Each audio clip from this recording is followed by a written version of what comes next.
आईपीएलको आजको match report र हाम्रो प्रश्नको लागि यो भिडियो अन्तिमसम्म हेर्नुहोस् र आजको एभरेस्ट 6 सिक्सेस अन्तिममा छ र आफ्नो बेस्ट टिम लाइभ बनाउनको लागि म्यासेज गर्नुहोला।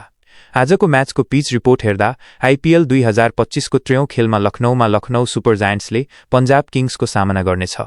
पहिलो खेलमा लखनऊ सुपर जायन्ट्स दिल्ली क्यापिटल्ससँग पराजित भएको थियो भने दोस्रो खेलमा सनराइजर्स हैदराबादलाई पराजित गरेको थियो।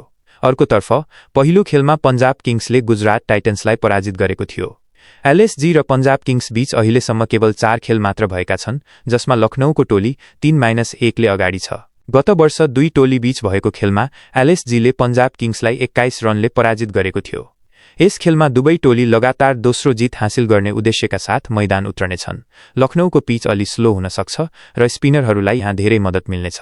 सायद टस जितेपछि दुवै टोलीले पहिले ब्याटिङ गर्ने निर्णय गर्न सक्छन् र पहिले खेल्दा तिनीहरू 170 भन्दा माथिको स्कोर बनाउने सोचमा हुनेछन्। यस मैदानमा ठूलो स्कोर पछ्याउन धेरै गाह्रो हुनेछ। ब्याटिङमा निकोलस पुरन र मिचेल मार्स, बलिङमा युजवेन्द्र चहल र रवि बिष्णैले राम्रो गर्न सक्छन्। तपाई पनि नेपालमा टिम 11बाट आफ्नो टिम बनाएर जित्न सक्नुहुन्छ। साथै आजको हाम्रो एभरेस्ट 6 सिक्सेसमा सबैभन्दा बढी छक्का कसले हान्ला हजुरले गरेको कमेन्टबाट मिलाउने एकजनालाई 50 रुपियाँ इस्युवामा पाउन सक्नुहुनेछ।